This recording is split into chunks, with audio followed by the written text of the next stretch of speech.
Hello, hello, hello, hello, hello. This right here, this is Doc, aka Dr. Lariat, aka Kenny Goo Omega, aka the Goonatic Fringe, aka Gunther, aka Cherokee Dia Swan, aka Roti Van Dam, aka Teddy Longanisa, aka the host of this show. And how are you doing? Today, Huh? Oh, this is the second time, ladies and gentlemen, that this person interfered in my introduction. But I'm still gonna put him over because he's a wonderful guy. Um, hailing from, I'm gonna say Toronto, yeah, Ontario, Canada. He's doing things out there, We got us the god oh, Branava. I can't say that last name, but he can do it. oh, And oh. he he keeps liking to talk over me, folks. But we can make it work. How you doing there, man? I'm good. It's branavankandiah, by the way, just to clarify. Branavan Candia. Yeah. Okay, bud. Um, Also, sorry for interrupting you. all right. Welcome to my show. Um, how you doing, bud? Yeah, I'm doing all right. It's just a nice day out here in beautiful scenic Toronto or the Greater Toronto area. Oh yeah. Oh You know yeah. how it is. Yeah, yeah. I love Toronto. That the weather out there is a little, iffy sometimes. Sometimes it gets really cold there, like minus like sometimes it gets like zero or like way past that. But I think it's a nice city. It's 80 sometimes. Yeah, Yeah, and yeah. I like sometimes I like to go to the park and like just take it all in because the food scene in Toronto is like amazing. You guys got everything there. You got South Asian, you got Korean, you got Chinese, you got Japanese, you got Italian. Oh my gosh, the Italian food in Toronto is like amazing. I gotta tell It's you though, I and like it just puts me in a place where I'm just like feeling it, man. And as I bring you here, we've been talking a lot on like on Discord. We've been like fooling around, cutting up, and man, like I gotta tell you, when you told me you were South Asian, I was specifically Sri Lankan. I was happy because our wrestling spaces are typically a little vanilla, but so it's nice yeah. to have some spice from time to time. No, not time to time. It's nice to have spice all the time, and that's what I'm happy that you bring, man.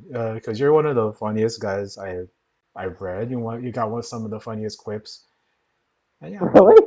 Yeah, No way. yeah. Come on. I'm not putting on. It's like there's some things that you write. Specifically, what was that one thing you? Well, like you in improv. I'm not in improv, but I watch a lot of improv. They say there's this thing of yes and, right? And Yeah. I'm also gonna call out your South Asian brethren, Drower, Midnight, Hell yeah. Sachin. All you guys are excellent at the yes and game as far as like adding on to the goofiness. And I gotta say, man, appreciate you guys. Thank you. Thank you. That means that's very nice of you to say. Yeah. Typically on this, my first question is, how did you get into wrestling? So I got into wrestling basically. I have like vague memories of wrestling before 2008, but I definitely got into wrestling in 2008 because I saw a friend of mine showed me like it was like an episode of, like SmackDown. There was like who was it? Shawn Michaels and Batista, and that's when they're doing like their feud or whatever. And Uh-huh. Shawn Michaels like said the clip, you know, I'm gonna kick your tooth down your throat, and it like blew my mind. I was like, whoa, he Yeah. could say that? And yeah, I was just hooked from then, and I'm gonna kick yeah, your teeth down your throat. Yeah. yep, pretty much. And I was like, that sounds cool as hell. I'm in. Yeah, I yeah. was, I've been a fan ever since. There's something about that period of Shawn Michaels where like he kind of like found all of his groove back because like he wasn't even that old back then. He was like only like 43, which to now in our current times, whether it's AEW or WWE or New Japan, that makes him a young guy. Yeah, that's crazy to think about it, actually. But because he seemed so much older back then, because that's just how age in wrestling works. Yeah, yeah, Past but 40 is just, yeah, 40 used to be an you old could, man. Because like Bob Backlund, when he came back in 1993, he was only 42 years old, but they were treating him like an ancient yeah, it's so relic. weird. So And weird. yeah, and Ric Flair was also old. They didn't even treat Ric Flair like that, even though he was old. But Ric Flair really did Yeah, like look even old. that Boston Gold, like they were like the exceptions to the rule of being old. Yeah, yeah. So wow. So what was it about the wrestling? Was it like the shit talking? Was it like the action? Was it just like the whole like larger than life aspect? Like, yeah, that's just a combination of all those various things, I guess. Because I wasn't really into like sports or whatever, and I follow a lot of like podcasts of people who talk about sports, but I'm not really like super into them. Nothing against them. So like, yeah, I guess it's just all those various combination of over the top activities. Yeah, dude. Because like um the over the top Also, action. South Asian people love wrestling. What's that? South Asian people, us in my community, at least when I was growing up, there was a lot of South Asian kids who like wrestling. Oh yeah, I dude. don't know, Like it's very I have like so many friends like Sanjay, Sunny, freaking freaking Zoo, like these dudes, right? I've been watching wrestling and talking wrestling with all these like different guys, and whether it's South Asian, I mean, you go on YouTube, right? And like you see a match, you think it's gonna be the match, and then it's somebody speaking Tamil or Hindi, giving the results of the match. And I don't know how many times that's happened to me where I click on something and I just hear oh Hindi man, come out. that age of like YouTube, like pre WWE Network, was so awesome because WWE didn't care because they didn't have it. They just for whatever reason just didn't think about noticing it. So you just watch like full pay per views and matches on YouTube. It was so awesome. Yeah, yeah, it's a thing, and I really wish that sometimes wrestling would like take into consideration that broad appeal doesn't always mean like, it doesn't mean like just having the blonde-haired, blue-eyed, shout outs to you, Yeah, Cody, babyface hero all the time. I mean, also freaking Mox. It's it's like yeah, you can have more than that, like, and like with stuff like RRR or stuff like, Shang-Chi or like, all these other things should show like wrestling that you don't have to rely on what is generally seen as broad appeal pro wrestling yeah. looks. But we Well we gone. we Well don't gone. live in that world yet because wrestling is always like 30 years behind the curve. Yeah, Um, getting there slowly but surely. He'll give it another 15 years. yeah, I'm sure eventually we'll see something. yeah, yeah. Come on, Tony Khan. Um, Do it. do it. Come on, put the belt on Satnam. Okay, come on. Oh my god. Hell yeah. Like A long time. Even a month.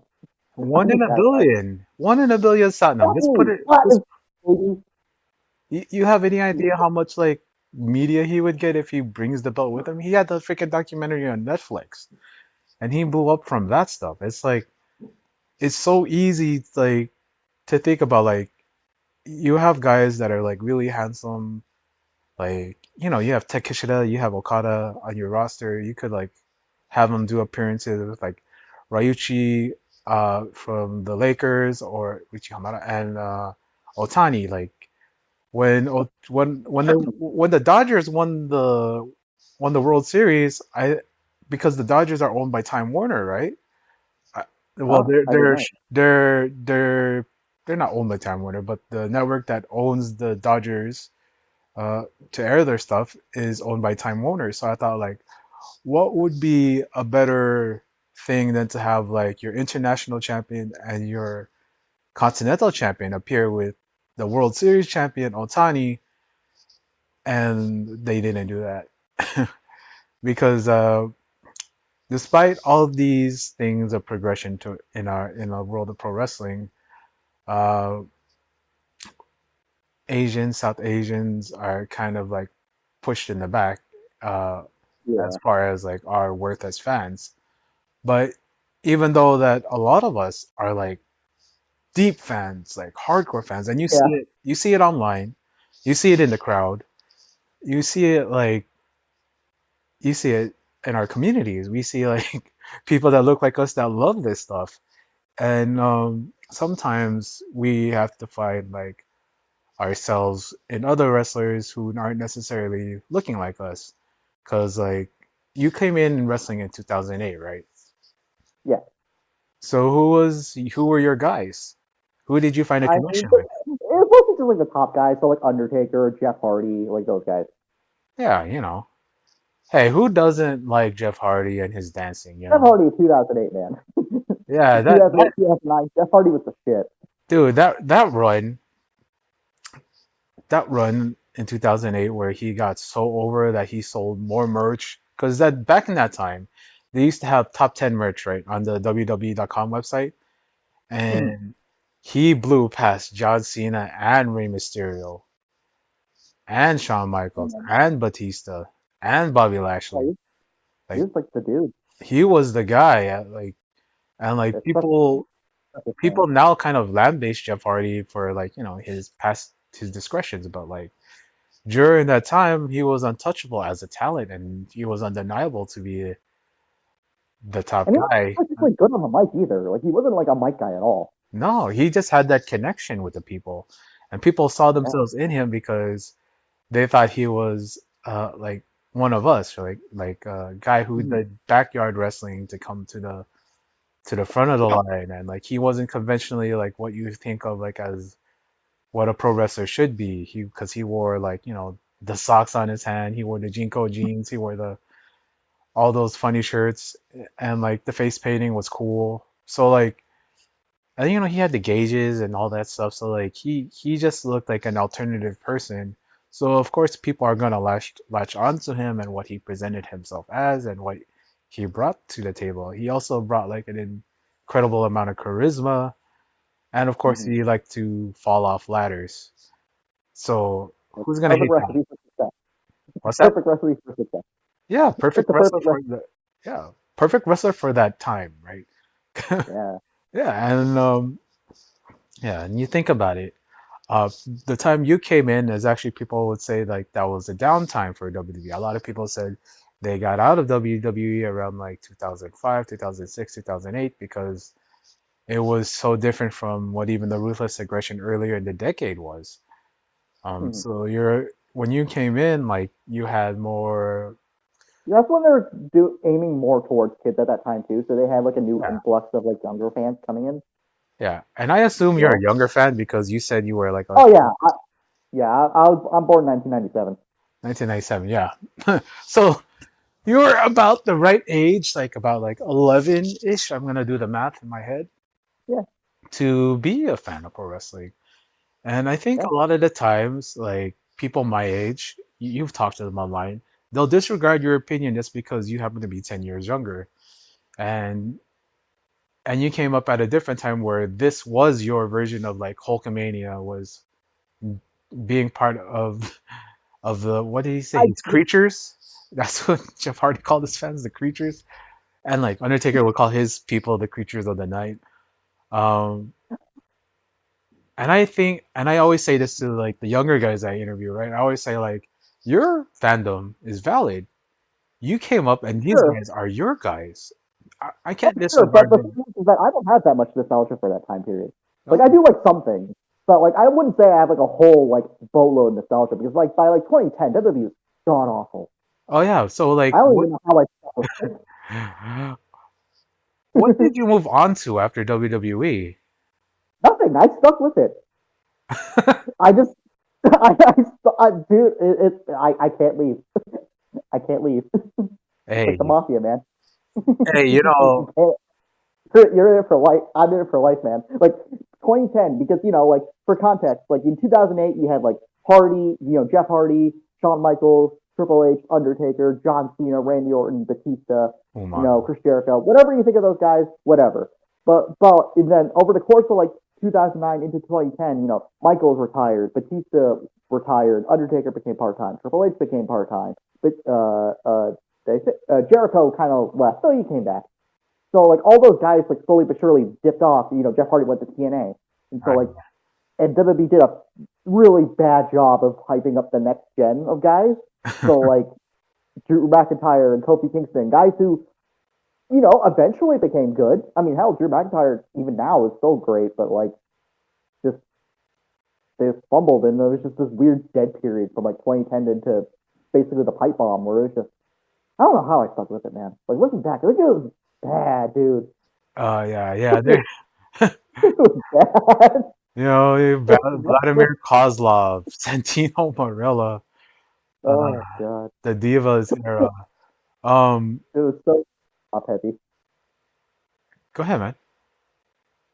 Oh no, no, no, I was just gonna say, like, I mean, Cosmos push pretty much was ended by like 2009, basically. So like by 2010, he was just like a comedy guy. But I get what you're saying. Like it was just a very rough period. Like remember Mason Ryan? Yeah, I remember he won the vote to fight Sin Cara instead of like Evan Bourne. I don't even remember that. Yeah, that was back when Raw was doing like to inform my audience. Back then they were doing TV shows such as Taboo Tuesday, where they would take online polls to see what the match would be booked. And the story is those were shoots. Like apparently they would like But take the real votes and they'd use that and that's how they would book the match. Allegedly, that's what they said. Allegedly. yeah, what is weird thing? So I guess the fans really wanted to see Mason Ryan versus Sin Cara back then. I mean, who else was there? A wasteland. Yeah, Like, man. for as much as we could complain about like AEW or whatever today, it's like it's such a like a better place in so many ways. Because like God, it was so dark. It was so dire. Yeah, man. We were punches, bro. WWE didn't really get, I would say, the pipe bomb era was also like whatever, and then the Shield Yeah, came, and then we ended up getting 5-star matches pretty much every in my yeah, estimation, because those Shield the trios matches were excellent. mm-hmm. Because Yeah, and like that was when you had like Punk and Danielson, and like yeah, and then TNA was also still pretty good. and then you And so also like you had had like the Wyatts come in too, and those two factions like had like oh just my great god, chemistry. My God, like we don't talk about it enough, right? Like that was like I'm one of getting like goosebumps just thinking about it. Actually, what's that? I'm getting goosebumps just thinking about it. Actually, that shit Yeah, was like awesome. remember the first time like the Shield was like back to back with the Wyatts, right, in the ring, Yeah, and then they turn yeah, around I and remember face that. each other, and that was the The end of the crowd went, segment. Holy and the crowd shit! went. It was awesome. Yeah, you were It's like so you felt it through the TV too. You heard the crowd rumbling. We don't even hear that nowadays. We don't hear like the crowd going, "Oh fuck, holy shit!" Everybody's saying, "Holy shit, this is awesome," but the crowd was just rumbling and just like there was like guttural noises, like "Hell yeah!" Like, and then when they finally just started brawling, like, dude, like, yeah, I'm getting goosebumps right now thinking about it. Like, and this was from like a period where people don't really praise or talk about, you know? It's like when you see the Wyatts and you see the Shield and like they got built up throughout like 2013 until like they finally clash and it's just like damn, this is amazing. it's such a shame they didn't wrestle at WrestleMania 30. Like that was like that and like Undertaker Cena not happening at WrestleMania 30 always bothers me, even after all these years. Yeah, yeah. It's kind of weird how they only did it like on some B pay-per-views, and like I think Yeah, they they did did it on Raw. Elimination Chamber. I think on main event. Yeah, Believe it main or not, event. That's what they did it on. They didn't. so weird. How do you not throw Why? that? That's so wrong. But I mean, I liked it. But don't get me wrong. I'll give I them credit, I I tuned guess. in, but it's I'm weird just that they curious did it. why. Yeah, because you think about it Yeah. now, right? It's said that Bray and Brody aren't with us anymore. Mm, Cause yeah, you think about it like now, like those are that seemed like at that time that's like an iconic face off. Um, mm. it's a shame that we're never gonna see that again. Um, but when I talk about usually when I talk to somebody about like nostalgia and going like, oh my God, that felt so hot. It was like that's like something like Stone Cold or something like back in the day. And here we are talking about something from 2013 and like you feel it, right? You're feeling it right now. You're feeling it in your bubble guts. You're feeling it like, oh man, that was awesome. And that's kind of the feeling I want to give with the show is like remembering why you love pro wrestling. It's moments like that. It's moments. It's literally just moments. And like, you were kind of intimating me earlier about your story of growing up. Um, Oh, do, yeah. Oh boy. would you mind sharing it, or is that something that? Sure, sure. I'll share some details. So basically, I would. So even though I am South Asian, I was not raised South Asian. So I was in foster care. I won't go into the details because it's kind of upsetting. But Yeah. basically, my parents couldn't take care of me and my biological sister, so we were separated because I was 4 and she was like a few months old. And so I had a couple of foster homes, but I eventually ended up with a Caribbean family. My foster parents are, or well, one of my foster parents, one of them since passed away, but they're Caribbean. They're from Dominica. And so I spent there from like 10 years old to about into my 20s before I eventually moved out. Okay. So how was it growing up in a different kind of culture? Because 10 years old, you had like that life experience before 10. So now at 10, Yeah. you go in with a foster Well, I family. different foster homes already. To clarify, I was in foster care since I was 4. Oh, okay. Yeah, So going through the foster system, how did that affect you growing up? no, it didn't because I that's all I knew. That's all I Hmm. like. So to me, it was just normal. Like I don't like. There's like one time where like someone like made like a comment about it and it made me sad. But like other than that, I never really I never really cared. Okay. Good for you, man. Yeah, it's just that's just my life. Because sometimes we hear about like horror stories about like foster care. Um, I'm kind Well, of I mean, I'm Canadian. Where I'm from, I can't speak to like where it's like in different places or different states or provinces or whatever. I can only speak to my experience, and my experience, is all right. yeah, man. That's good to hear. Because like as somebody who I feel a lot, right? When when someone's hurting, like I feel their pain, and like when someone is like going through something, I always like kind of I feel for anybody that's going through anything that's hurting them. And I like that you're saying that this is just your life because sometimes your life is your life. Yeah, I mean, it's just it is what it is. Like it was normal. Like I like my biological parents enough, I guess. I have very mixed feelings, but you know, at the end of the day, my foster mom, my Auntie Annie, as I call her, she's my Okay. mom basically. Okay. So Yeah. So did you have yeah, Yardbird growing up? what? Did you have any Yardbirds growing up? But no, we did not have any yard birds growing Okay. up. Yeah, I was about to get No, really she did have, Caribbean on you. though she did talk about having chickens growing up. My foster Okay. mom did. Yeah, yeah. I was about to get really Caribbean on you. But I mean, she is pretty. Like she's from Dominica. okay. All right, cool, man. Um, so like my question is like, so what kind of food did you grow up eating? I mean, give me like all sorts of like like Western, American Canadian food. So like a lot of that stuff. But like I always, I had like Johnny cakes or like saltfish, um, plantains Hell yeah. as Oh, well. Now that I'm thinking about it, I'm drawing a blank now. But oxtail, that sort of stuff. yeah, bro. I love Caribbean food. I love Jamaican food. I love the Yeah, oxtail. I love Scotch bonnet pepper. You know, yeah, I'm about to turn into Chet Hanks.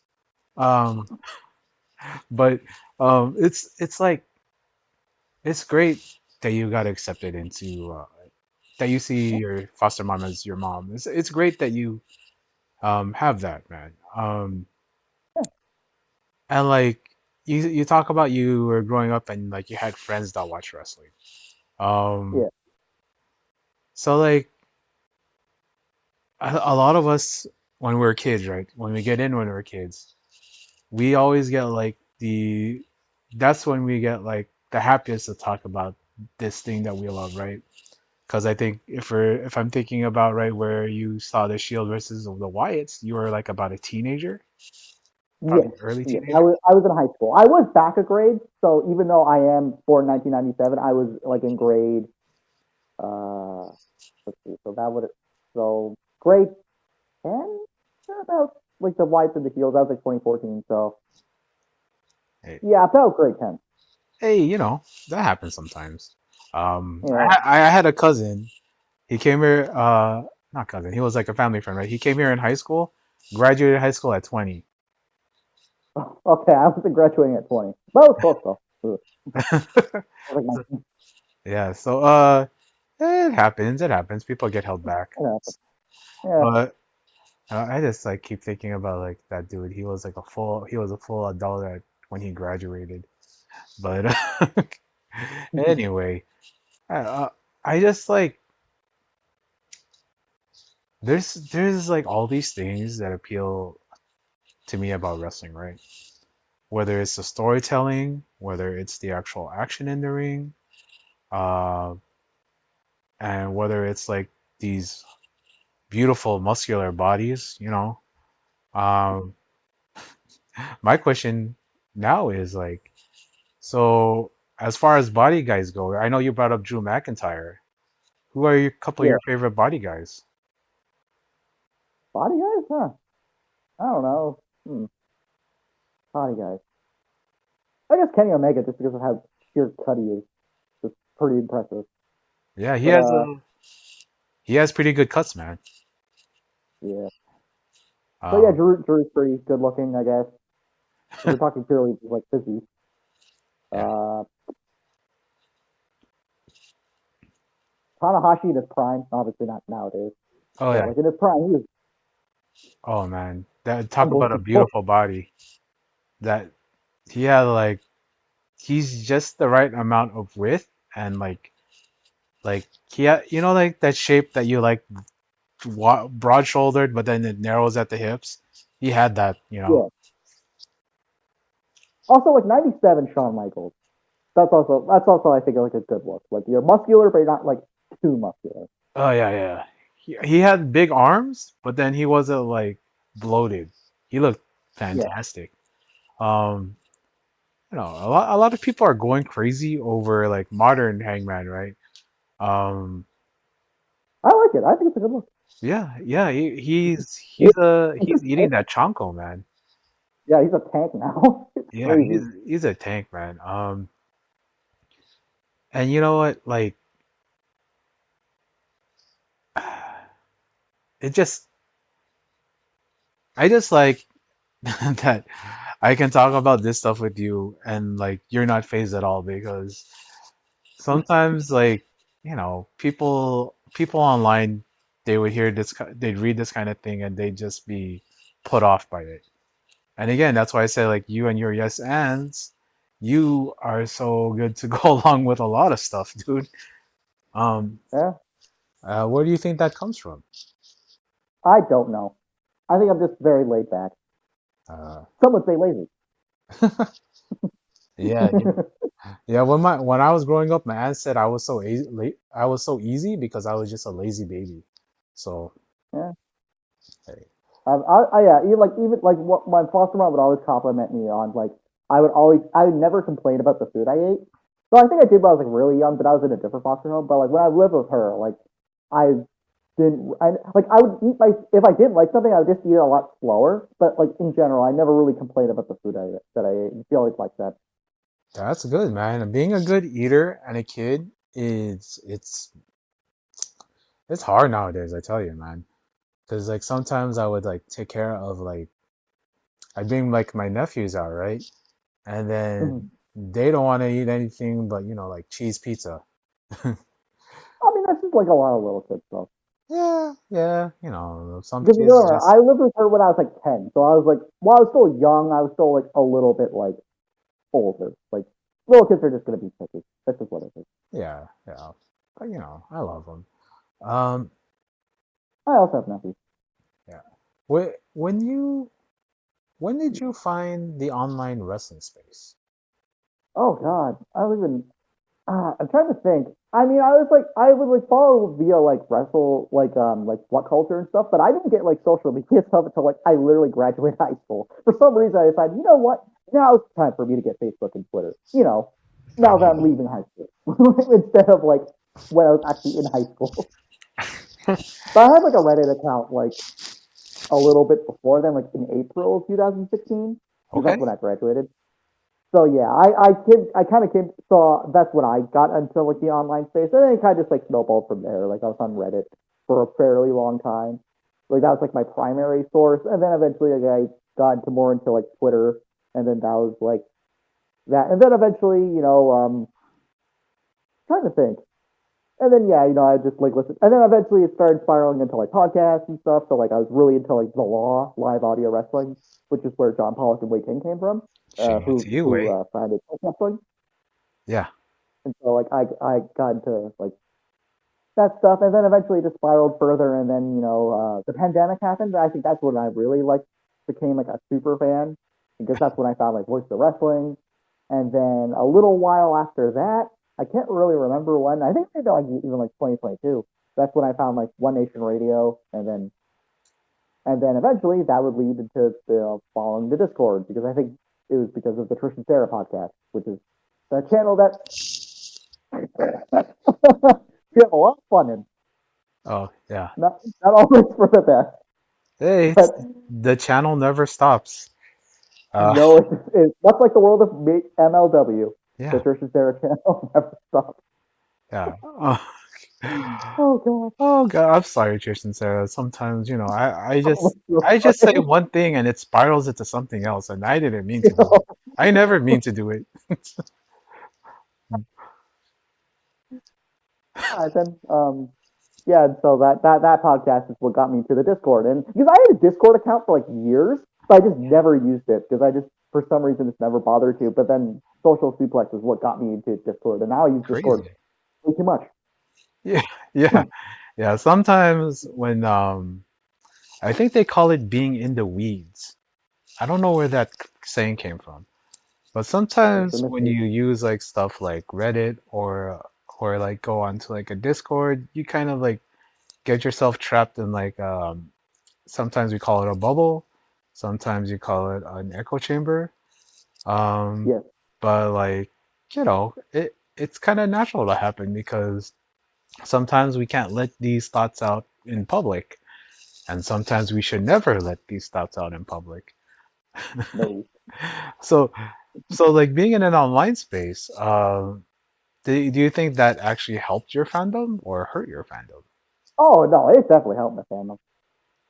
Why would you say For better or for worse, it's just what it is now. that? Why would you say that it helped your fandom?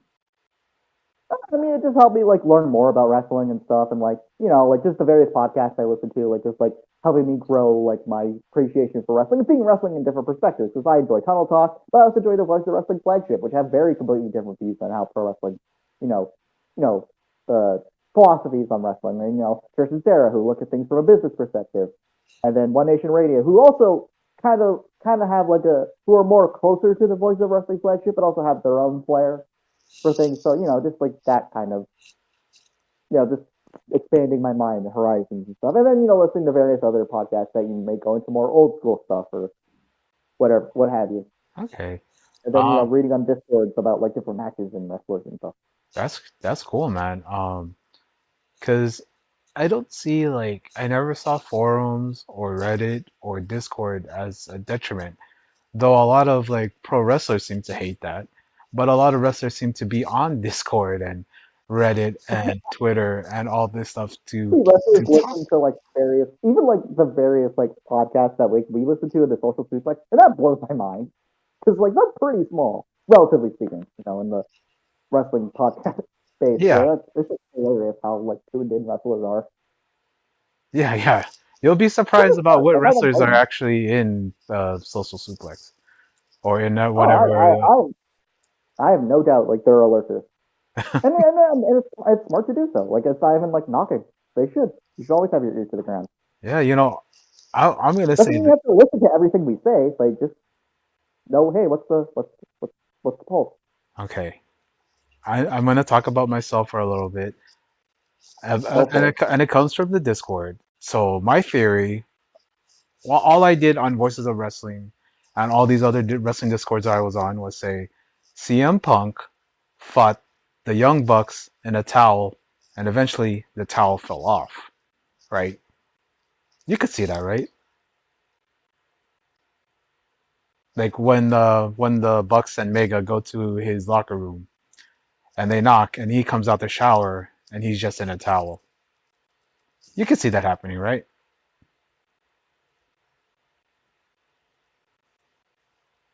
Hello.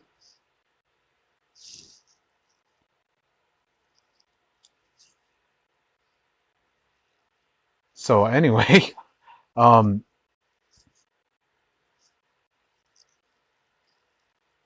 oh, hello. Hello. Hey, what's up, man? Yeah, sorry. Something crashed for some reason. My Discord crashed for some reason. Sorry about Oh, that. okay. So my theory of CM Punk fighting the Young Bucks in a towel. You could see that as a possibility, right? It's definitely a possibility.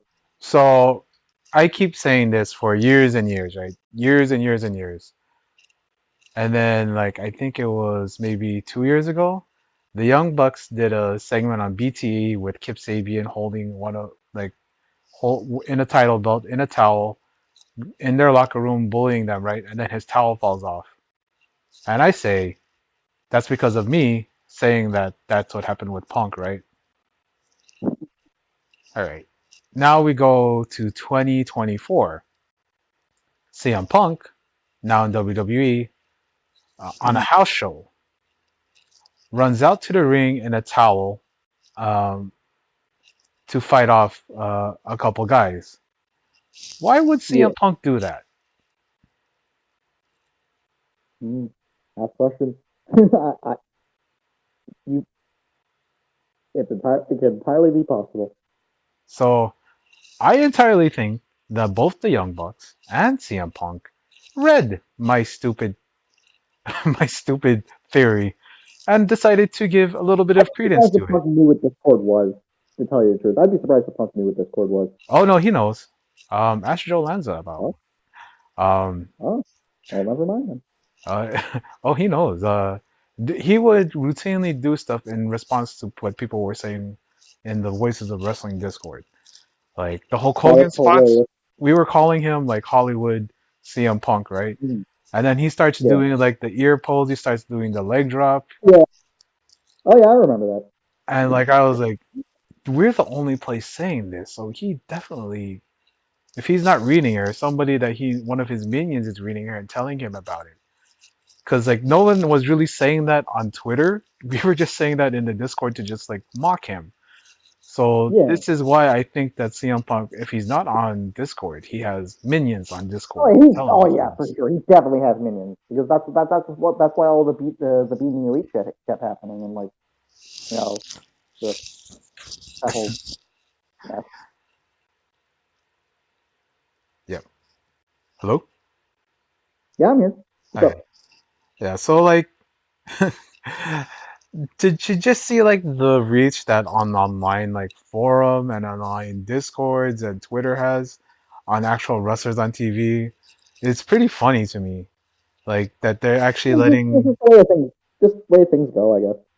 yeah, like letting innocuous they don't let innocuous comments from online random people online go. They like let it bother them or they think like, "Oh, that's money."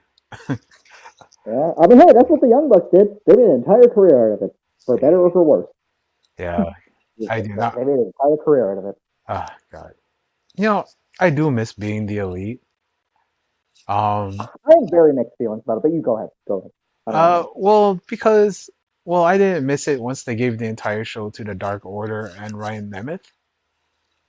Oh man, those short films were just the worst. This is the I don't only think they're. time, this is the only time I'm actually cheering CM Punk to win, you know?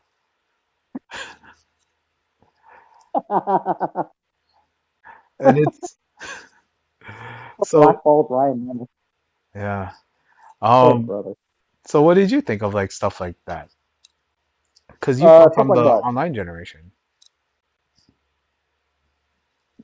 What you do with it? Uh, I what did, think, like, yeah, what did you think what, what? of being the elite? Oh, I like being elite. I remember. Oh God, I was there really early. Like I remember when it was just like a vlog, and it was just like, oh, here now we're doing this, and now we're doing this, and like they would also like post like Vine. Remember Vine? It was like TikTok, but like not. But Yeah, it gave yeah. birth to a WWE superstar, Logan Paul. Oh God, you're right. God.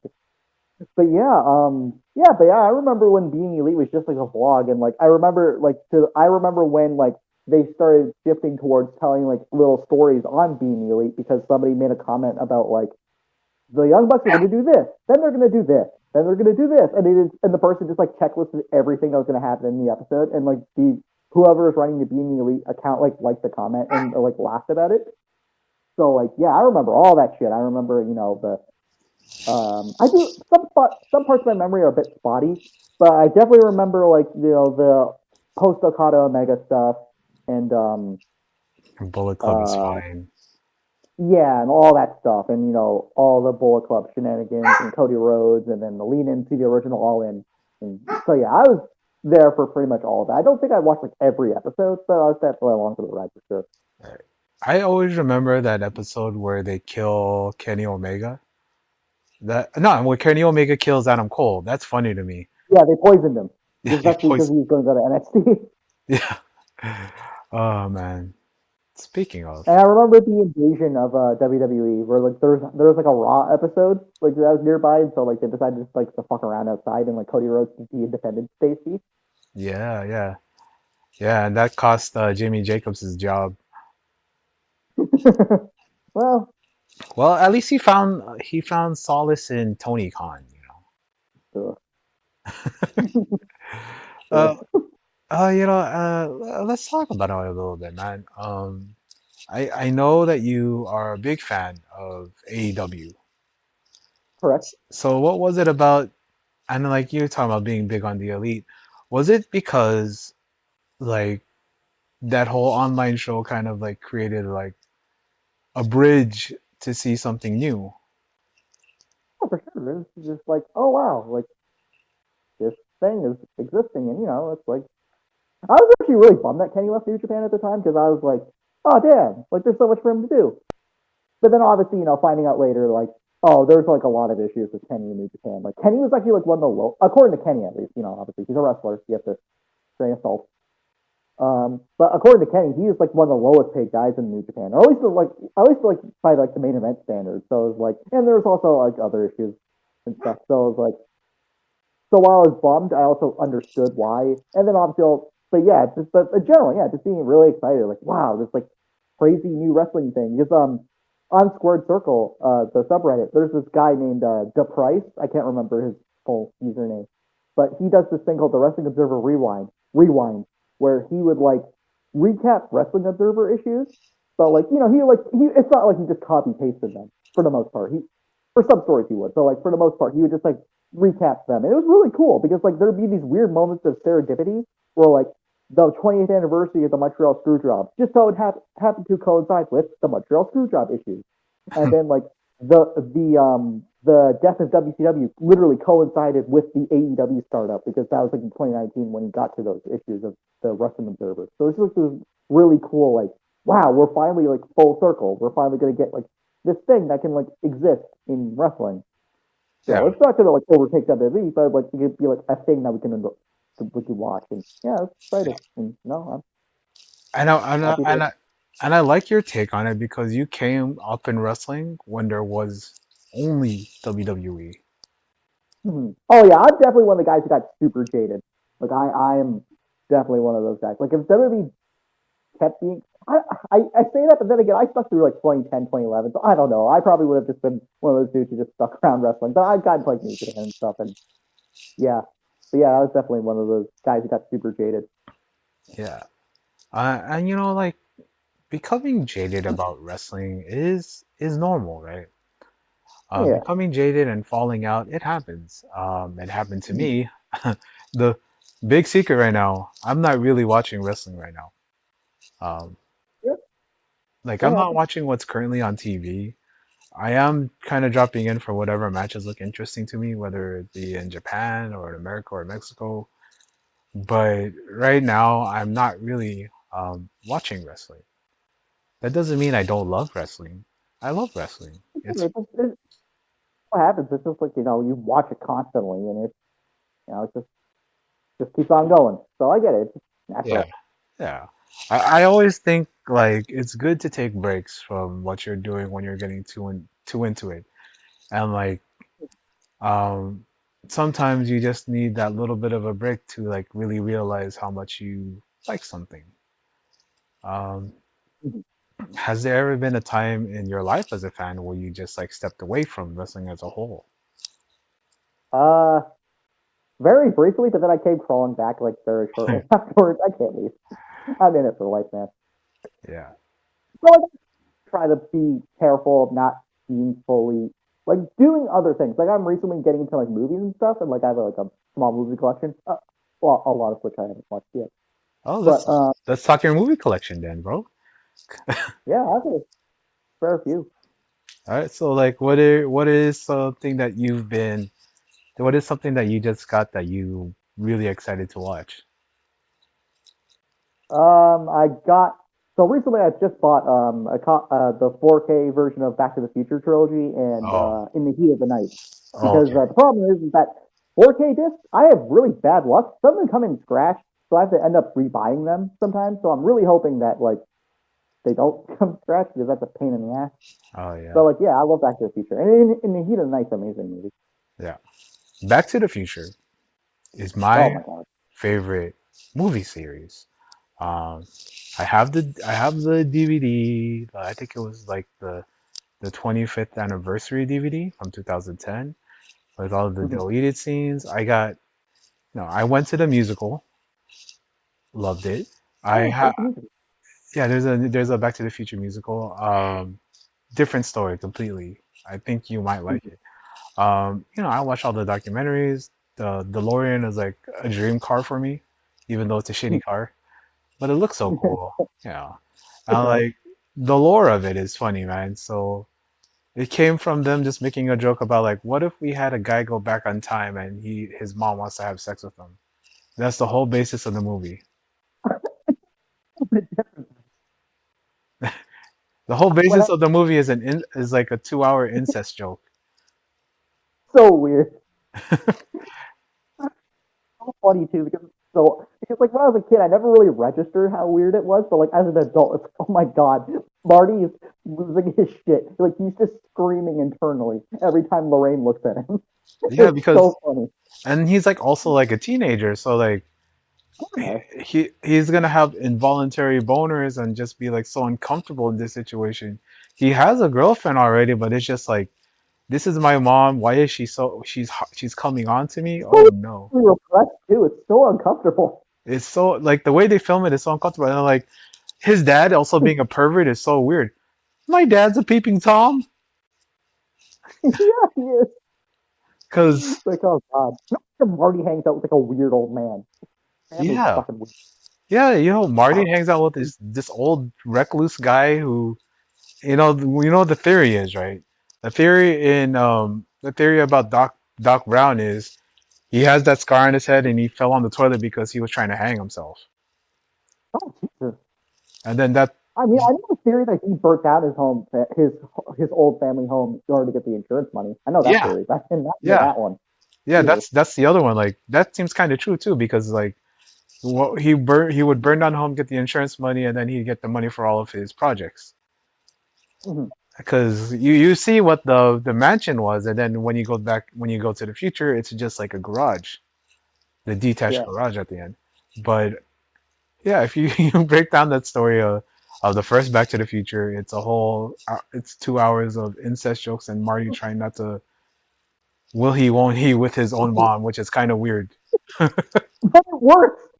It works, and So then like perfect. Like nothing about it is just out of place. yeah, It's what a weird movie.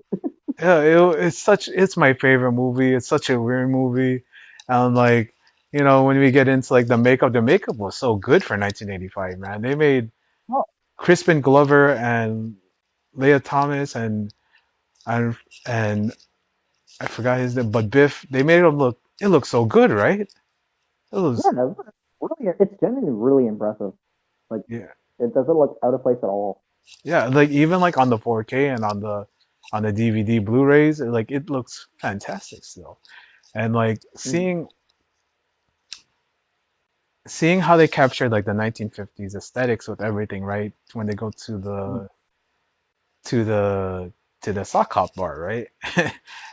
And like everything there, like you go try so Pepsi, Diet Pepsi.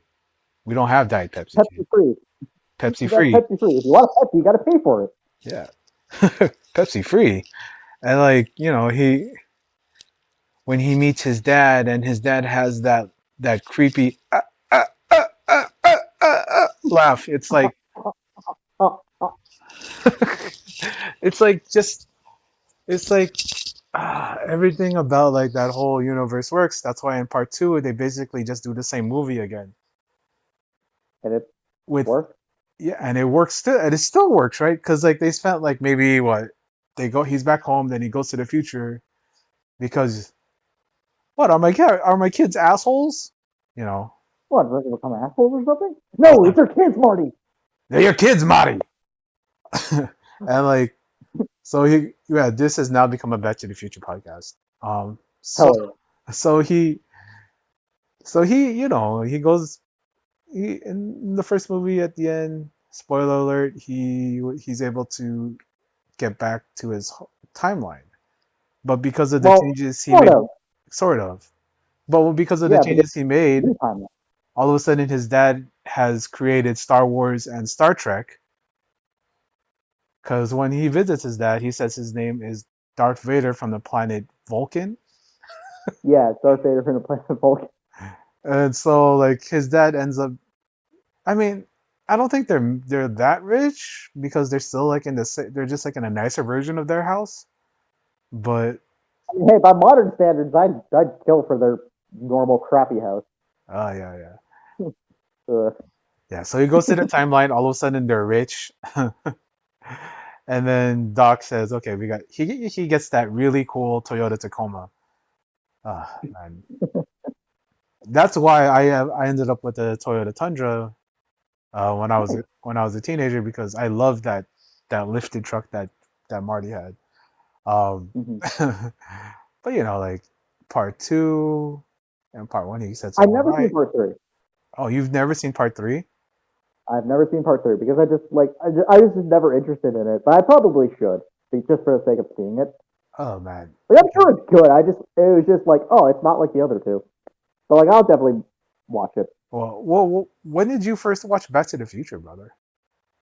Like when I was like a kid, something I was just like I think it may have been on like my iPod or something, or like I saw it on TV. But yeah, I like that. Or maybe it's been exposure because of the Cinemassacre. You know, the angry video game nerd. Oh yeah, yeah. Yeah, like I he did like a small trio of videos about like the Back to the Future series. That might have been my first exposure to it, and of course the Back to the Future video game nerd episode. Telltale Games, man. Oh no, no, I'm talking about the NES one. Oh, the NES one? Oh yeah, I love that one. Yeah, I got the so one where we had to pissed. collect clocks. Yeah, I got so pissed off because like there's like this skateboarding part where you're just like you're always gonna get fall into a hole and like you just get stuck on it. That's what I remember. Because like I have a little kid brain back then, a little kid hand, so like I'm never gonna be able to beat that game. Um, wow, you never watched part three? That's crazy. Not for lack I'll of definitely make. availability, just because you just weren't interested. Yeah, Uh, I'm not gonna spoil it for you, but like like what I know, happens I know what happens in it. if you okay, you gotta watch part three just for completionist sake. I'm one of those Yeah, people that are like for completionists, because if I watch Fast and Furious one, I have to watch all the way to Fast 10, and I include Hobbs and Shaw in that. of course, Yeah, so of course.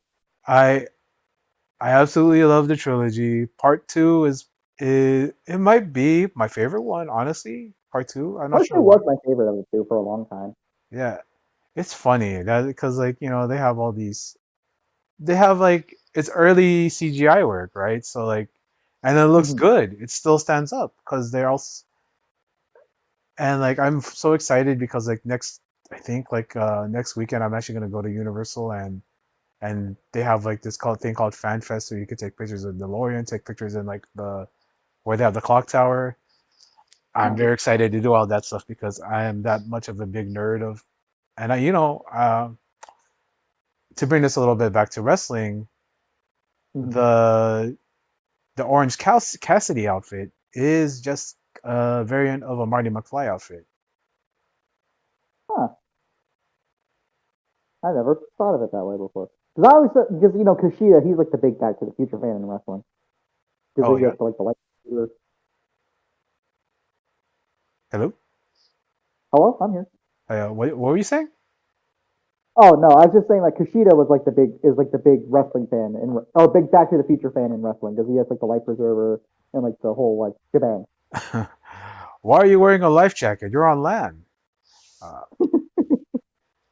yeah, that I love this one. I love that movie. I love that whole series. Part three, you really are put it like in a western, and I like that environment. So it never bothered me that it never bothered me that they went ahead and didn't make like a part four or anything like that. I mean, if people want that, they could watch Back to the Future, the animated series, or play Or the comics. there's the comics. You could also watch it. I don't Yeah, read the you could comics. watch the That Telltale way. game on YouTube.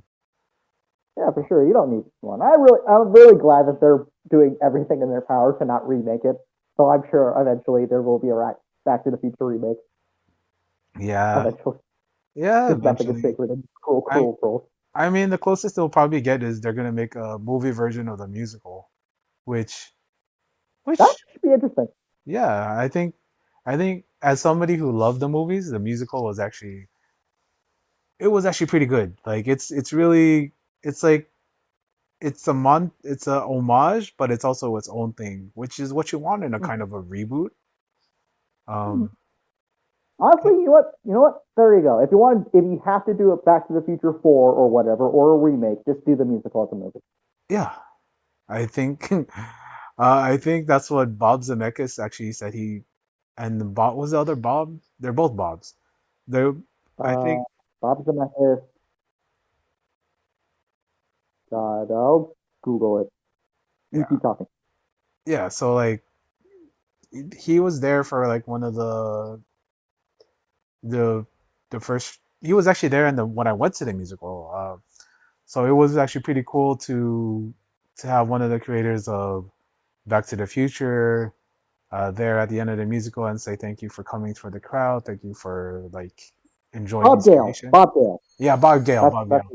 Um, so it's like yeah, it's an enduring franchise, one that I love. I love part three because like you're in a whole different world, and it's a lived in world, and like it everything just feels like you don't have to watch one movie to watch the other movies, which is what you want in a movie.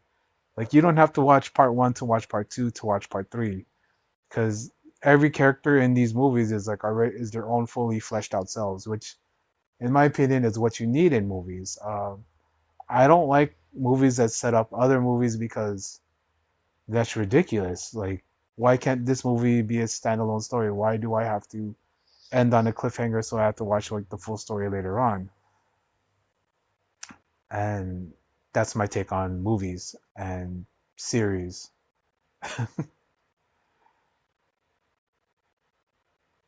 Like, Yeah. yeah, like what is it about movies that you like? I think just the fact that you're able to tell like a bit, you can either tell like a big grand story over a course of like an hour or two or more, depending, or like you can tell like a small scale story over the course of like an hour or two. And because TV shows are great in their own right because you can tell a story over a long period of time. But in a Oh movie, yeah, you only have so much time to tell your story. So being able to do that, and obviously the big grand scale of it, yeah. or it can be as small as you want to be, really. Oh yeah, yeah. I loved Cobra Kai, right? The TV series. Mhm. Cobra Kai was amazing. And then I loved the first three Karate Kids. I actually did like the Jaden Smith Karate Kid, Oh, and I thought you were gonna bring up the Hilary Swank one. oh yeah, yeah. I did like the Hilary Swank one, the next Karate Kid. Although it didn't make sense why a group of dudes would bully a pretty girl. It it still doesn't make sense to me. Just because she plays sports, I guess she was Uh, kind of a tom girl because she wore jeans instead of skirts. But yeah, yeah, I guess. yeah, yeah. So I watched the most recent Karate Kid, Karate Kid Legends, and like what you're talking about, like ongoing series, things flow into the other. When these things like flow into the other, it feels good to like have these callbacks, these things like where you go back to the first whatever, even like the first movie, or you go back to the references to the TV show and all this stuff. And it's like that's also uh what's good about like sequels to me is not just callbacks, but like I know I said earlier like you don't have to watch a movie to watch this movie, but it's true. You don't really have to watch any of the previous Karate Kids or Cobra Kai to like the new Karate Kid because it's its own story. Um, and I think that's what makes a series like a sequel series or reboots or anything like that. That's what makes them successful to me and is like it tells its Mhm. own fleshed out story with its own characters and its own tone. Uh, Yeah, like The Godfather Part Two. Like you don't necessarily need to watch the first one, though it definitely helps. yeah, But like it does work on its own for the yeah. most part.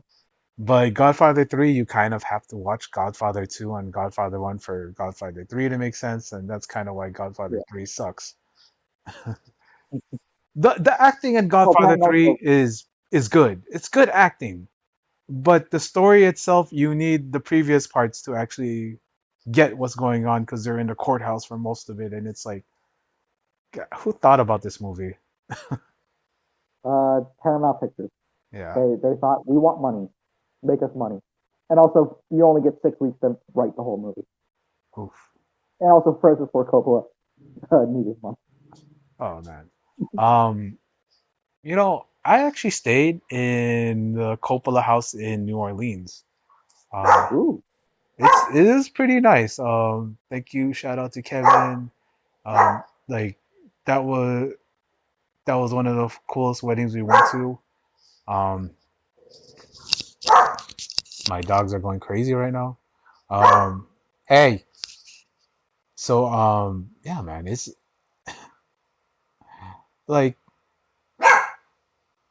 I think it's cool to have this kind of conversation. I and you I know agree. why we're having this conversation is because you like wrestling and I like wrestling, and we just have to. Hold on, man. I'm gonna pause real quick. All right.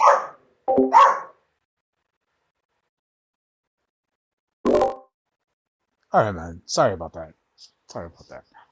Um, cause like we wouldn't be talking if you didn't like wrestling, and I didn't like wrestling.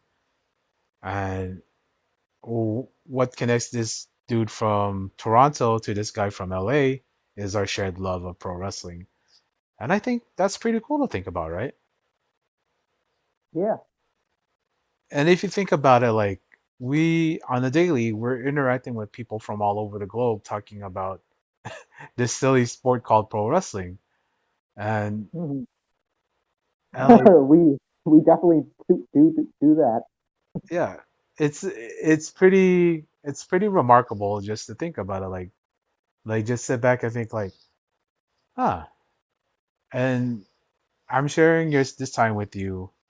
Um, and I'm enjoying this time with you because what I Yeah, like me to too. do is this is what they call, well, what I try to call like a slice of life. And like Mm. slice of life is like, we're spending time and we're getting to know just who Branava is. And to me, what I'm learning about Branava is he just doesn't like pro wrestling. He likes stuff like video games. He likes movies. He likes TV shows. He likes to cut up. He is a good guy. Mm. That's what I'm learning about you, man. I'm learning that Branava came from the foster system and he has a pretty good outlook on life. Just from my small peek into your life. And Mm.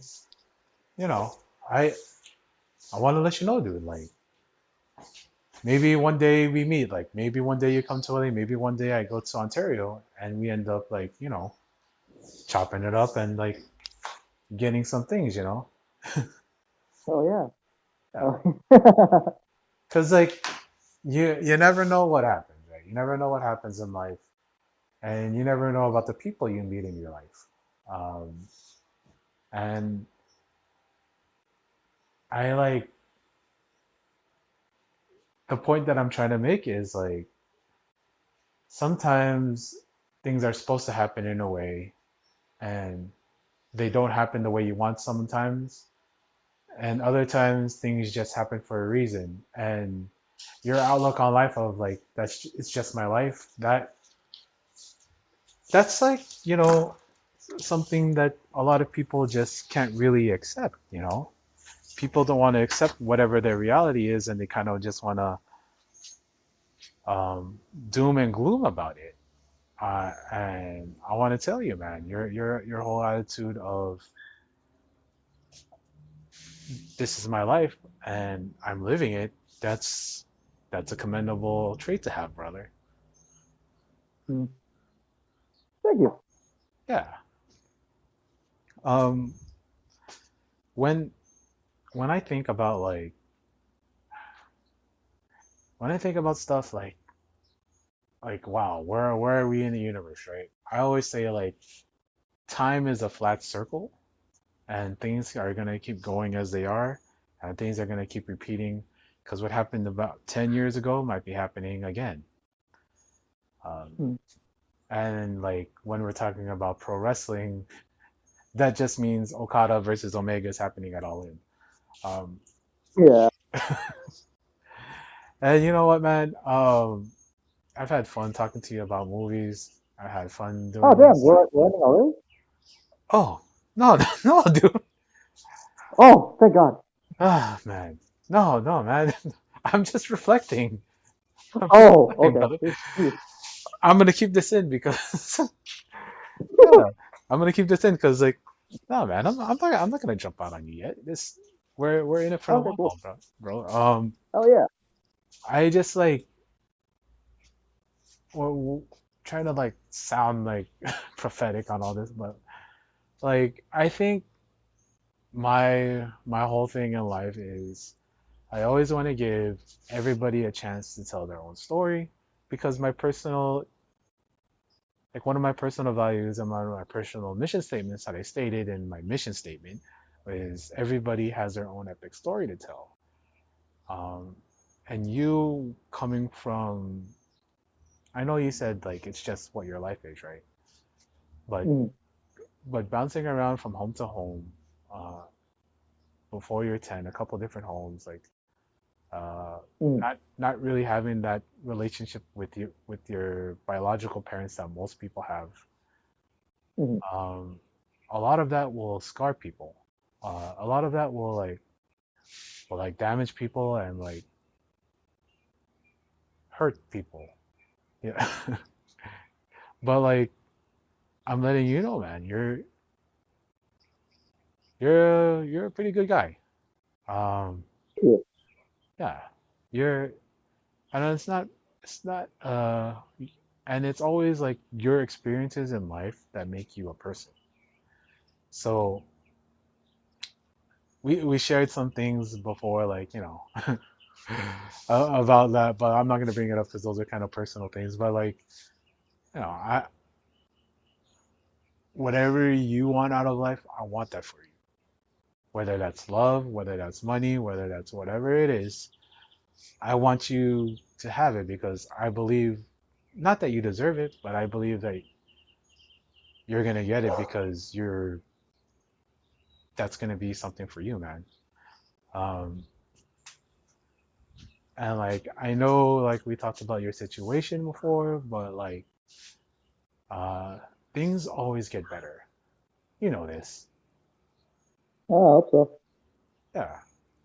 Like I'm, I'm always like happy to say this to anybody because a lot of the times as wrestling fans in my experience, like, and other people I've talked to, is sometimes as wrestling fans there's a kind of a bit of a loneliness when it comes to real life as opposed to like their online life, because Hmm. usually as a wrestling fan sometimes people aren't sharing this with their friends and family. They're kind of just sharing this with people online, and Hmm. For sure. sometimes that can get a little bit, that puts you in a bubble. That kind of puts you in an echo chamber. And um, I want to let you know, like, I don't know what your situation is as far as like sharing this fandom with other people, but Not really. like, I keep it to myself. yeah. So you keep. So that was gonna lead to my other question: is like, are you an in the closet wrestling fan, or does everybody know this? I guess I'm in the call. But I also don't normally talk about my hobbies and interests with like other people. Oh yeah. Yeah, So, I usually just keep myself. so you usually like to keep your hobbies to yourself. Yeah, like my mom knows because she like she just tries to keep track of like my bank account and stuff just to make sure I'm not like doing stupid stuff. But she knows like I like movies and stuff, but like I don't like talk to her about them if that makes any sense.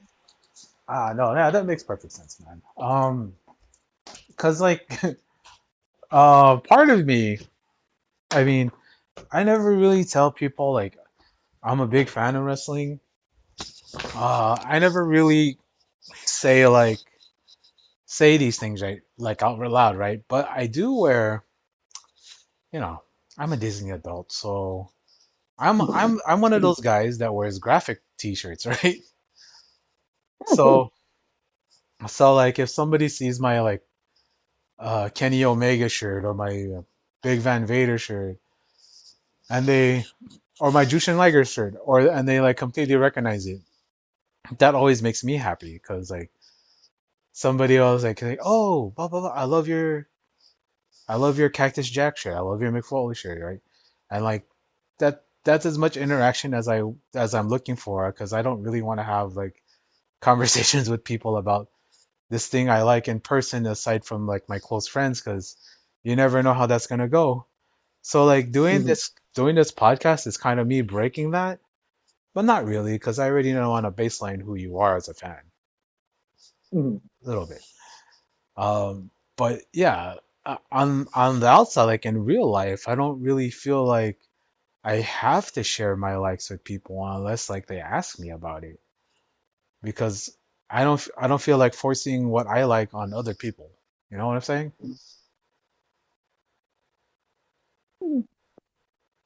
Because like, I am I mean, gonna bring up Beyblade to this random stranger about like how they should know about Blade, and let them rip, Like, should I bring that up? I should. I should definitely do it. Uh, you know, should I talk to these people about Bakugan battle brawlers? It's oh like, my god, that is, I haven't thought about that. Weird. Actually, fairly recently, actually. But yeah, God, that is on weird. should I talk about this stuff? I don't know. But like, I don't feel like I have to like say out loud what I like. Uh, I kind of let my shirts do the talking for me, but like not in those kind of ways. Sometimes how, like people wear those like sarcastic shirts that says like my Oh, other, yeah, hmm. I'm not that guy. I'm not the comic book guy. I just Hmm. kind of try to find t-shirts that I like that are soft and I do um like the work that I like. what's that? I also like the work clothes that I like. Yeah, um do you ever like have you ever been to a live event? No, surprisingly, no, I have not. Oh, well, what's the holdup for you have ever gone? Is it just like the pricing, or is it just because you don't see the need to go? Oh, I'd eventually like to go. Like if AEW does like a pay per view or Dynamite in Toronto, I'd probably definitely try to go there. Probably a pay per view, just because I think just because it's just like a price. It's just like the travel, the logistics and crap. Ah, okay. Like I get it. I I get mean, it. it's not. I don't. It's not like I think Dynamite's bad. Like, but it's just more just like I feel like I'm making like the worthwhile trip to go to Toronto because I'm not from Toronto. Ah, okay. I'm from outside Toronto, Ajax Okay. to be specific. But uh, but yeah, like if they did like whatever pay per view, like I'd be more inclined to go there because then it's like okay, cool, then I can make like a whole day out of it and whatever. Oh, okay. Ah, that makes sense. Um, so it's just the travel that didn't restrict you. So you've never experienced a live event. Nope, I have Ah, not. you should, man. You should. It's there. In my opinion, pro wrestling is best experience live and in Mhm. person. It's the Go ahead. No, no, it's just common. Oh yeah. Because I believe that the live experience of pro wrestling is the best example and the best definition of pro wrestling because pro wrestling has always been theater. Pro wrestling, despite what some creeps online say about I'd rather have less theater in my pro wrestling, despite being a WWE fan and having the bloodline for 5 years do in-ring promos during a match. Oh, Like, God. oh my God. You ever watch that South Park where they did like Yes, I remember that episode. Yeah, yeah, yeah. yeah. Yeah, so like What a yeah, wrestling has always been theater. It's always been a play about the struggle of man. And you get these fucking weirdos who talk about I wish that pro wrestling had less theatrics or like I wish pro wrestling had less anime. I'm like, you fucking morons. If you wanted that, you would be watching boxing right now. You would be watching MMA, but you don't like that stuff. You don't like real fighting. You want fake fighting where there's all these theatrical, dramatic stuff. Like, Mm. I can't believe that people would be saying this kind of stuff. And like, I don't know if it's coming from like Undertaker pretending to be a real hard man shooter when he isn't. Whoa, Fucking whoa, back. hold on. He is the best pure striker in WWE, pal. Do you Yeah, not see his gloves? the He best. uses the go-go claw. Hey, That's MMA, brother. him and his brother got President Trump elected again. Uh, don't remind me. I will never forget that, man. They did the podcast with him, and he got elected. He won the election thanks to Booger the Red has Brothers of Donald Trump. Destruction. It takes on a The, whole new meaning. oh yeah, the Brothers of Destruction got Donald Trump elected. I'm saying that right now. Please don't deport me. If you Boom. do, send me to Canada. please, please. I want to go to Canada. Um, the and like I'm gonna bring up this point also. Like a large part of my falling out of UFC is also a big part of me really falling out of WWE, and that's Mm. the partnership the with politics and politicizing your wrestling and acting as Yeah. propaganda for a branch for acting as propaganda for the MAGA movement. That's completely pushed out of UFC. That's pushing me out of WWE more and more and more. And like Mhm. I don't understand why you would want to politicize your wrestling. Yeah. I just it's just gross and icky, but there's Yeah, money in it. So yeah, I guess that's there's money in it. Uh, I mean, not to say like, cause like um, Tony Khan did bring that one politician, that one young politician yeah. to But Dynamite the other day. But you know, it it's was just it's less just a like show. overt and more like, oh, look who's watching. You know? Exactly. Like I don't need them to validate my political beliefs. It's just a show on TV. Like I'd rather, if anything, I'd rather them not because it's just like because it can come across like preachy and like look guys, we're blah blah blah. Like no, you're just a show on TV. Just see that. Yeah, yeah, that's all I want.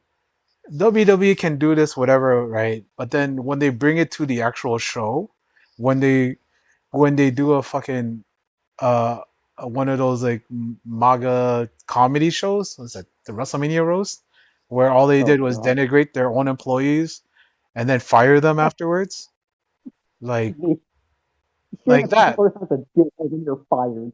Yeah, Damn. you say Shayna has a penis, you say Braun Strowman is like one of the worst people, blah blah blah, and then you fire all of them. And I'm like, why are we doing? Why did they do that during WrestleMania week? Why during the whole That's just WrestleMania build were they like kind fault. of defending all of Rock's this? fault, Rock. It's The Huh? Rock's fault. It's the Disruptor's fault. It's the final boss's fault. I don't know if you can hear me slapping my wrist. It's his fault. Oh yeah. Oh well, you I know, know that. people really do forget that one interview he did last year where he talked about like Oh wokeness yeah, is God. he talked about being anti-woke and how wokeness is ruining the whatever. People Yeah. don't remember that, but I do. He went on Fox News and he talked about this Oh yeah, stuff. I remember that. Yeah, you All remember. because his career is flat. His career is getting kicked in the balls because of all that Yeah, Black Adam nonsense. yeah. It was just for Black Adam, but then he did Moana 2, and he made $1 billion. He made like $2 billion from Moana 2. Like, brother, just relax. You're gonna get back on top. You're gonna be in Fast 11. Why did Like, he let go? Like, what happened to him? He just yeah, went crazy. he just went crazy because of Black Adam. Like, dude, It broke him, man. It generally broke him on the inside. yeah, like, cause It like must have. his whole persona was being non-political, and then all of a sudden he comes out as like, Well, he did endorse Biden in 2020, yeah, he did. so But he most did kind of break everybody the did. yeah. Most everybody did because it was an easy win. But like to yeah, you know, like all this stuff, and then like you involve yourself with TKO, and TKO has this, you know, they'll bring out Trump, they'll bring out Elon Musk, they'll have Joe Rogan have Yeah, all these, I don't think they brought out Musk, but they have brought out like other people. Yeah. yeah, yeah. Oh no, Elon Musk was at a UFC, so Oh, really? Oh, okay. I yeah, he didn't was even at the know that. UFC with Trump, and then right next to sitting next to him was Triple Triple H. H. Yeah, Okay, yeah, I do remember that. I didn't know Musk was that. yeah. We get political on here. But this is the terms of like politics that I'm on, right? I will watch. Yeah, I don't care about your politics, right? Because in my opinion, wrestlers are always going to have toxic look, man. politics. They're always going to be toxic people. Because You like, cannot think about what Chuck Taylor thinks of yeah, politics or Trent, yeah. especially Trent. Just Jesus Christ, Oh my God, that's Jordan crazy. Peterson fan, Trent Beretta. I love that Trent Beretta has his fans, like the best friend thing. I'm not dissing them, by the way. I hope I don't come across them, but it's so funny because Trent is a fucking weirdo. Oh yeah, It's so weird. coming out as a Jordan Peterson follower. That means Trent definitely eats raw. He has on a carnivore diet. You know what the carnivore diet is? Yeah, it's just like all me, right? Yeah, so Jordan Peterson said that you have to follow the carnivore diet in order to get healthier and I guess it makes your gut stronger. So to me that means like uh I see like Trent as like one of those raw carnivore guys who eats like a Tupperware full of raw beef just because to own the libs. Um I know that Eric Bischoff is definitely eating raw meat um because he said so. And like I don't know, man. Like I don't want to know these wrestlers' politics. I don't Oh, want them to bring it to TV. Um, I know that Jericho donated a lot to the GP. I know that his wife was at January 6th, but like I don't need that on my TV. Like, and I'll happily watch Jericho even though I know he's probably a MAGA chud, just because he doesn't bring it to his TV. mm. And like assuming that all these wrestlers are actually good people, is kind of like silly to me. Because I know like There's the other way too. Like we can't just assume who these people are. yeah, Like you are their way. yeah, we can't like assume that they're good or bad. These are like personas they're putting a front Right. facing face towards. We don't know them as personal people, and I think like when we talk about online fandom, like people putting their own personal like Mm. qualities and like moralities on these wrestlers, like they were doing this Yeah, with Kenny Omega and the Young Bucks way back when, but then I think they're still doing that. They're still doing that. it's kind of weird, right? These guys have Yeah, to be good I because try I not to like say them. anything about it because I just don't want to like get into arguments about it. But yeah, it's definitely a thing. Yeah, because like when you go like and you look at what the Young Bucks did, man, they said, "Where's Obama's birth certificate?" Sure, but at the same time, I'm also that is fucking crazy. You know, God, they were birthers. Yeah, But I'm also willing to give people a chance to change as well. yeah, you got to give people a chance, but I like, mean, I had joked that Kenny Omega's a libertarian. oh, he, He's you, a white guy who loves anime. oh yeah, if he's a white guy who likes anime, so most definitely Kenny Omega is a libertarian, probably in the classic sense. Most definitely. There's no way he's not. I mean, look at Don Callis. Don Callis is like his mentor, right? Mm. Don Callis looks like your he looks like a classic libertarian guy who says open borders and He all was that stuff. absolutely stuff. Yeah. Yeah. Um I think it's funny to talk about this stuff because like when we talk about usually like in spaces like in places where you talk pro wrestling, like they'll have like a no politics rule, right? And Mm-hmm. like I think that's okay because people get really stupid with it because you don't That's hear fine. you I'm don't not hear gonna tell people. yeah. You don't because you don't hear the inflection in their voice, right? Because like we're Yeah, talking all this stuff, but we're joking around. Um, yeah, and like you get the intent. It's like politics and pro wrestling do not go together. And I hate when people call say like politics is pro wrestling because I really wish it wasn't, because I wish yeah. politics was taken seriously and not just being like a whole circus, but it just being a bunch of people lying and putting on gimmicks and trying to convince people that this is the right way. I guess that is pro wrestling, but like Mhm. I just wish there was like uh I don't want theatrics It's in my just like standard. politics. Yeah. Right, right. Yeah, I Like want remember that? Remember, who's that guy? Like Don Quayle or no, not Don Quayle. But he's like guy in like 2004. He's like running for the Democrats, and he did that weird speech where he ended like yeah. making all these. Yeah, that guy. And Yeah. like that like killed his career. Like he was done. Yeah, because he was like a joke. He got memed. But Nowadays it's nothing. yeah, yeah, like I wish that politics was boring. I wish that we didn't have to have like these crises just because like celebrities are running for political office. And God, if I hear Dwayne Johnson running on the GOP ticket in 2028, that's uh Because like you guys, I know recently you I guys like, believe it. yeah, It can happen. yeah, they made a whole show about it.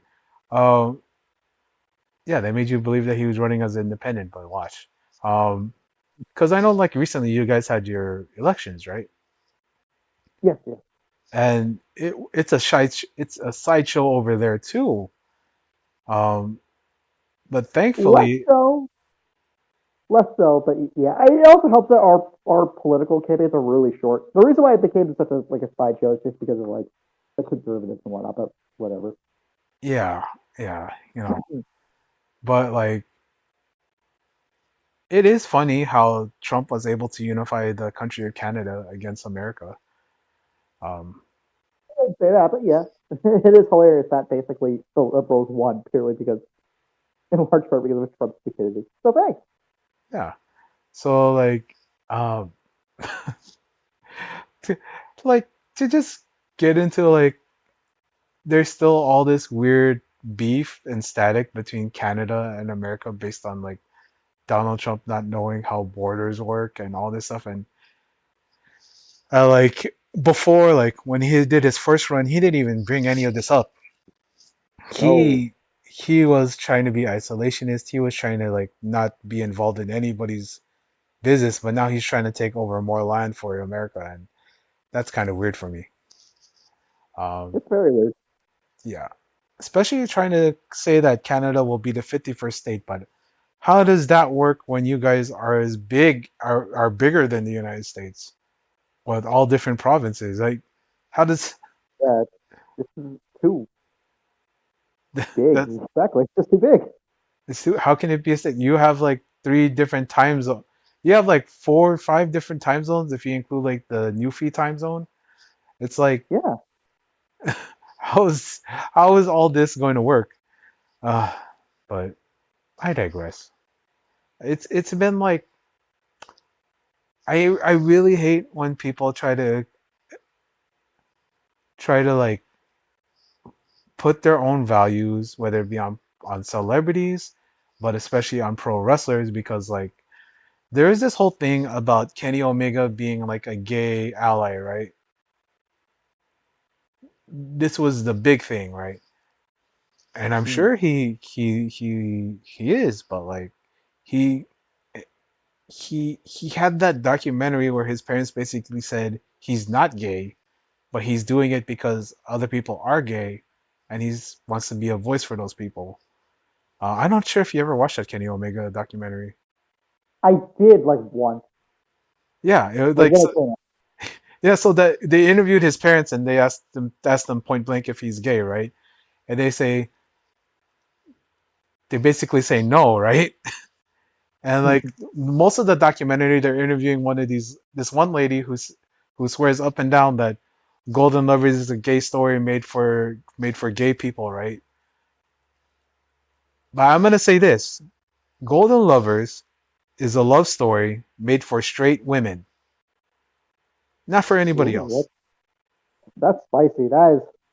That's spicy. But I'm sure there were gay people who did receive the story well too. Yeah, but in terms of how Yaoi is technically written, the Mm, Golden Lovers was created as a story to appeal to women, as historically what all yaoi is. I'm sure people in the community did accept that, but for for for all the intents and purposes, that whole story was designed for the Japanese fujoshis who love them yaoi, which is a huge part of DDT. yeah, Um, that's my hot take. I know like I'm not here to give hot takes. That's part of my like spiel or whatever. But like when I think about like people putting like their own values on them, like yeah, yeah, it's great to yeah. like Because wasn't it also like a joke? I don't know much about like DET era Golden Lovers, so like you can elaborate. But like, wasn't it also like a lot of it's done for like comedic purposes? yeah, As well? It yeah. wasn't like meant to be like a serious thing. Them kissing was a joke. They also had matches with Dan Choco Dino, who I don't know if you've ever watched like the Wrestlers I've documentary. heard of him, but I've never seen him. But I've heard Okay, of Vince Dino. so Dan Chocodino, he that basically means gay Dino, is like Ah, is like he's a pro wrestler. He does like spots where he kind of molests the guys in the ring. Really good wrestler ah, though, really entertaining. But hmm, like it's played for the Japanese comedy. It's not yeah, it's not supposed to be for Western consumption in the same way that we would watch something like, say, Fire Island or like yeah. other. It's actually very Japanese.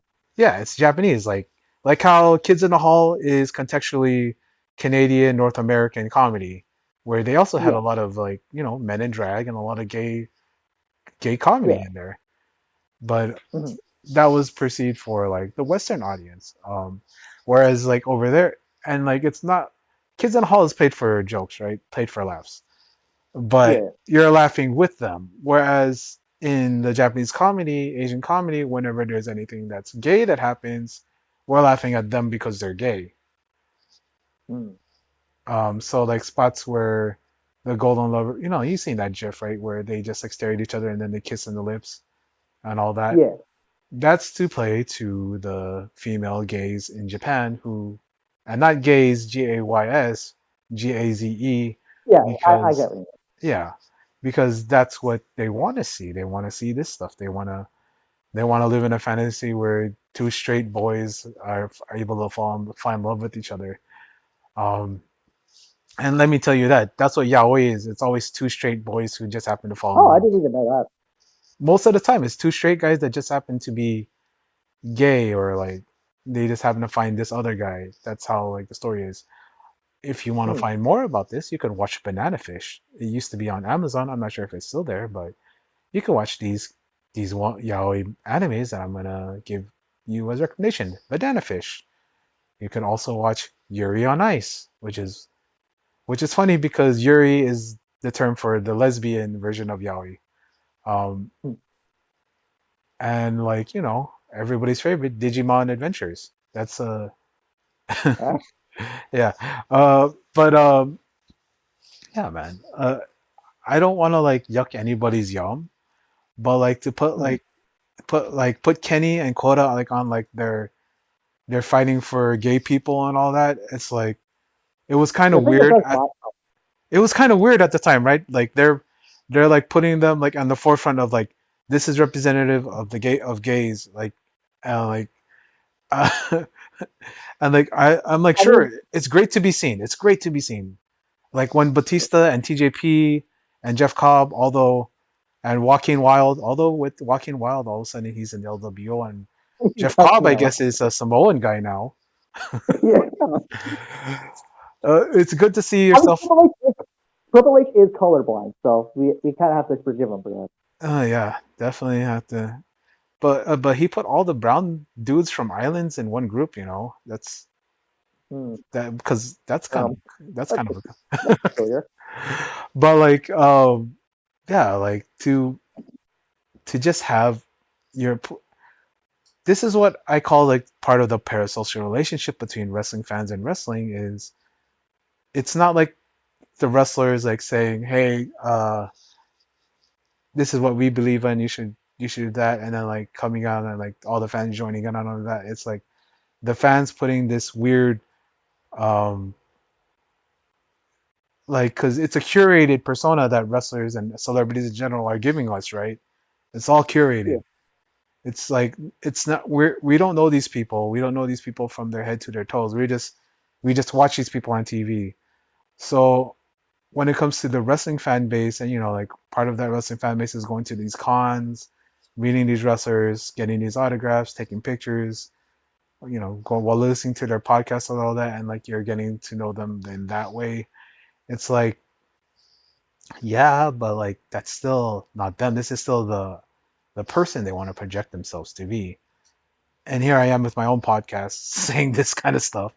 But like it's like, but I'm nobody. This is a nothing show. So like it's just Yeah. kind of weird to me like that we see this with fandoms, and like we see people like just be able to like put their value systems onto these wrestlers who they've never met, and Mm. it's not healthy to me. Um, because sometimes you have fans who like go a little bit too far with it, and then all of a sudden they're showing up at everything this wrestler does, and it's stalking, and you know, eh, eh. And that's the part of the fandom that's a little bit wonky to me is besides the cost, the because the cosplayers are the cosplayers, right?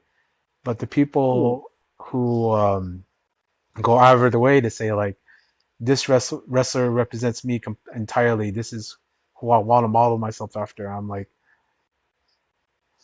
oh boy, um, like please choose someone that you can.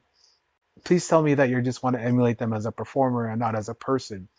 Because if you're trying to like basically become this guy, that reads as weird to me, you know. Uh, but I might just be talking out my ass. Mhm. Um, have you ever felt? Is there a wrestler that you felt a connection with? Huh. Who would that be? Huh. I don't know. There's wrestlers that definitely like vibe with, over time. Like, currently it's like Hangman and like Osprey and like, those Yeah, dudes. But like, I don't know. I just kind of like whoever really. I don't think I've ever felt like a connection to them other than this. I really like this wrestler. They're pretty cool. yeah, and I think that's a good thing to have, man. Just to have like that, um, just to have that like little bit of separation from you just like this person because of what they do. You're not trying to like put your personal values on top of this person. Um, I'm not saying that's wrong. I'm just saying like to me that's weird. Um, damn man. Uh, I want to say to you, man. Thank you for coming on my show. Oh damn, it's over. Yeah, yeah. I gotta. Um, and like, thank you for giving me this time, man. Thank you for letting No people problem. get to know you, even though you No have problem. you're on that Dave Meltzer phone. Um, For what? you're on the Dave Meltzer phone from 1995, calling All in right. to my show. Um, yeah, man. It's and don't worry, man. We'll do another one. Don't worry. It's Oh sweet. coming. Awesome. Okay. Uh, I'm gonna ask you my last questions. Okay. Yeah, sure. Go Um, for it. what is your favorite sweet thing? Oh, favorite sweet thing. Boring answer. Chocolate. Okay, that's good, man. I love chocolate. Chocolate and peanut butter. I love chocolate and strawberries. I love chocolate by itself. I'm loving Chocolate Dubai. almonds are probably my favorite. Chocolate almonds are great, man. I love chocolate dipped almonds. Oh, Yeah. I'm eating some right now. Um, Nice. yeah. And my real last question for you, brother, is what do you want your rainbow to say?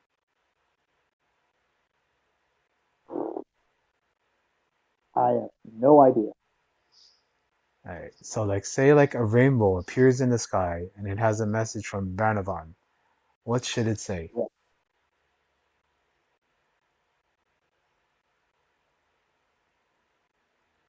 Uh,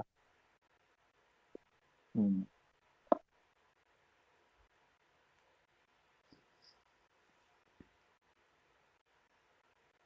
I don't. No idea. What would yours say? Well, I have lots of rainbows, right? So when I thought my rainbow would say, I'd say like, uh, peace be the journey. But this is about you, brother. I was stalling for time. Uh, probably. Hmm. I don't know. Be excellent to each other. I guess. From from Bill and Ted. Be excellent to each other? Yeah, why Hell, not? Yeah, to each other. hell yeah, man. That's a good message. That's a good energy to put out there, man. I want to thank you for coming on. Thank you for so much for having me. Yeah, like I want to let you know, like there will be you'll come back. We'll talk again. Cause Sweet. I want to let you know through this conversation, I feel like I gained a friend. You know, Hey, that's cool. like You did. like yeah, like we could. I kind of like stopped considering each other strangers after like we share so much information with each other, brother. And we have like this experience with each other. I can't consider you a stranger anymore. Um, let me do this in front. Hey man, what's up? For I'm all those, right. so like I can't consider you like a stranger to me because, brother. Oh, look at that. I want to let everybody know out there. This is a this is a Bollywood man. My God. I want to let everybody know out there. When you thought, oh, look at that, you doing that hair shake. Uh, that this man is not a bald. He's not a bald fraud like your Joe Lanzas out I am no, I am not bald. I am not John Moxley. there.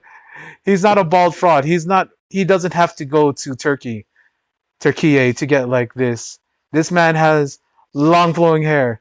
He it looks like he came from the gods and said like, "Here I am." This is a handsome Bollywood man, and let me tell you, ladies and gentlemen, I feel privileged to talk to Branavan for like as long as he has, and I hope he's enjoyed this too, because like, brother, dude, this has been an experience for me. Um, I normally don't have these spicy takes, but like, I felt comfortable enough to share them with you, brother. Indeed. Yeah. So thank you for coming on my show, and yeah, man. I'll see you next time, brother. Hell yeah.